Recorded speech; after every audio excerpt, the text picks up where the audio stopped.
Well, I have briefly met Michael because he knows my husband, so I asked if I could introduce him. And Michael DeWilde is the director of the Koeze Business Ethic Initiative here at Seidman College of Business.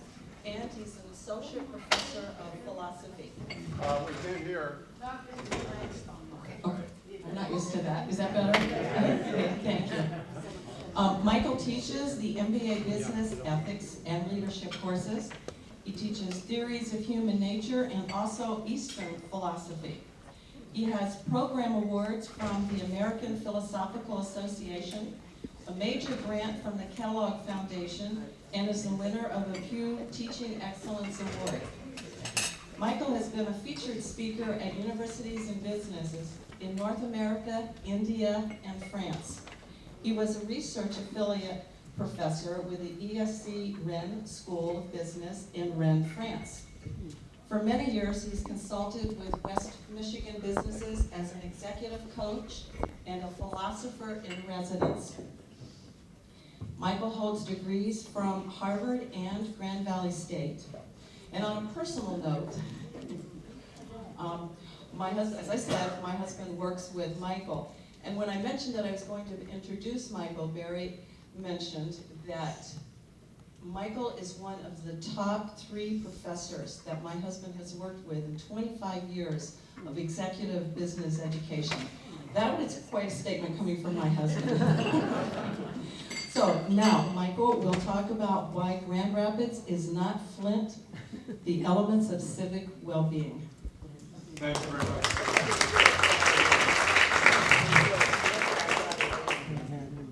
Okay, now that the expectations are unreasonably high, thank you very much, Pam. I appreciate that. I really am tempted to start, though, by asking what Judy meant when she said you're no longer feeling any pain. What exactly goes on here?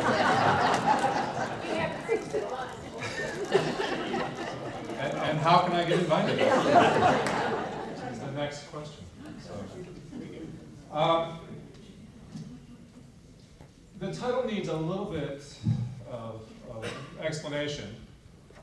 Why Grand Rapids is not Flint? You might be wondering, well, why Flint? Why put up there why Grand Rapids is not Poughkeepsie, or why Grand Rapids is not San Francisco? And any one of you could come up here and talk about those differences. And if the presentation starts to go badly, I will invite somebody to come up here and start talking about that instead.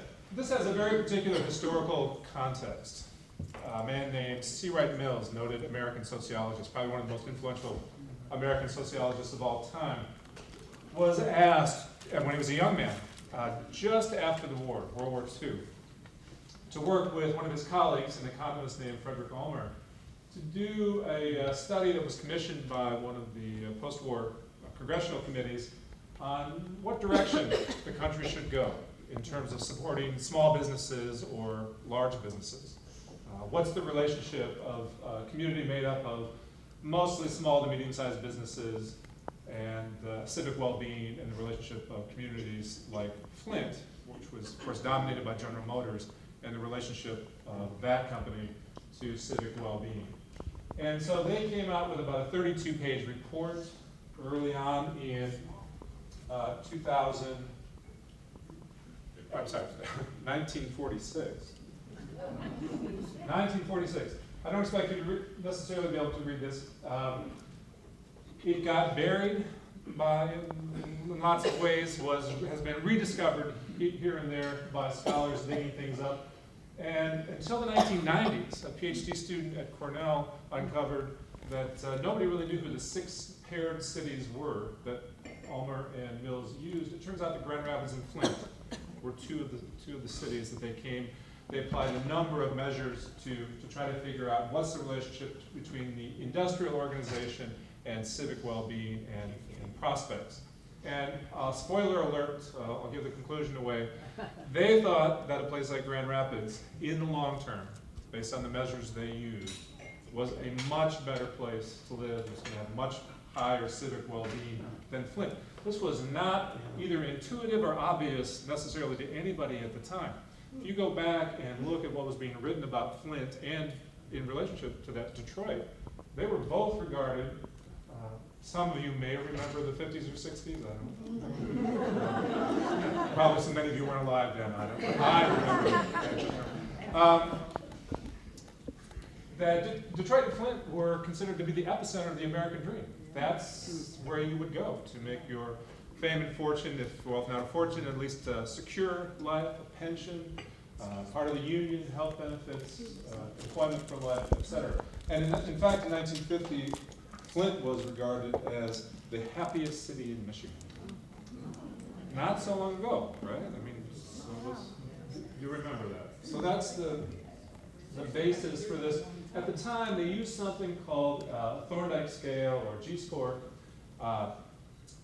access to health, libraries, how many people got the paper, who voted, what sort of voluntary associations were alive and well in these communities, level of education, infant mortality, whole range of measures. They, out of the many, Mills and Omer used 37 and came up with this score, as you see, that showed Grand Rapids and Kalamazoo as well, scoring higher than these one industry towns.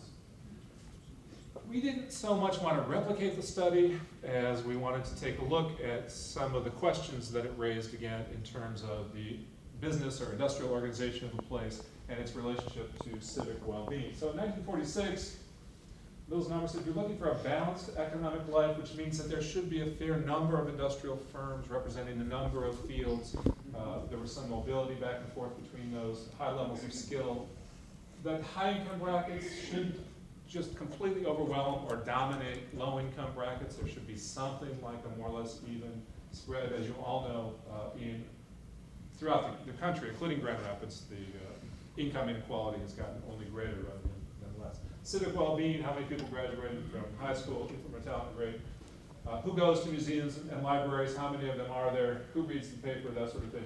In 2015, which is the latest that we have the updates for, part of that is we wanted to look at the relationship of public to privately held companies across the country. As you know, if you are publicly held, on one hand, that seems to suggest, or has suggested in the past, that contributed greatly to the increase of the middle class, that large corporations, GM and others, employed significant numbers of people, especially people coming back from the war, and offered them a pretty secure way of life. What we've learned in the meantime, though, is that the Minneapolises, the Pittsburghs, the Grand Rapids of the world, places that have large numbers of privately and family-held businesses, in the long run, for a number of reasons, again, seem to do better. Again, we looked at things like teen pregnancy rates, the percentage of college.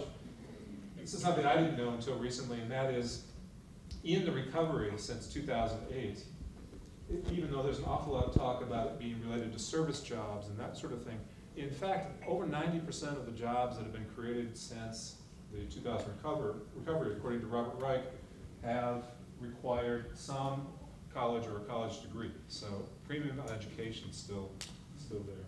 And then who volunteers, how many people volunteer, what do people go out and vote? Are you all registered to vote?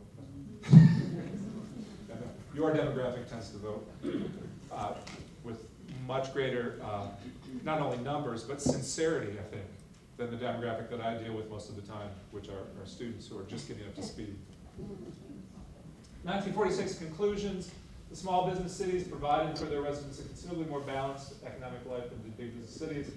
The general level of civic welfare was higher, and the differences were due largely to the industrial organization. Now there's one other factor in this that's not up there, and it's what Mills and Omer came to call the difference between the dependent middle class and the independent middle class.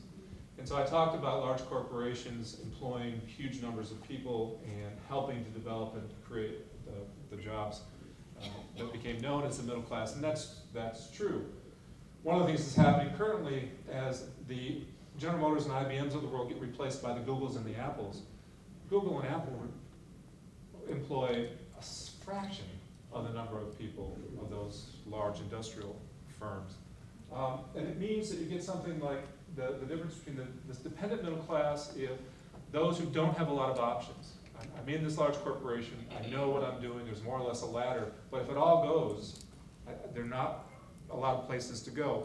Part of that is because the networks tend to be more or less internal. You're not connected across the community to other industries terribly well. Whereas Grand Rapids had a tremendous number of what he termed the independent middle class. People who are well connected beyond their industry, well connected in the community, and had fairly high skills because of having to wear a number of hats in small to medium-sized businesses that were publicly or family held. And those of you coming from businesses like that, you know oftentimes you are prevailed upon to do lots of things that you don't actually really know how to do, but you figure them out.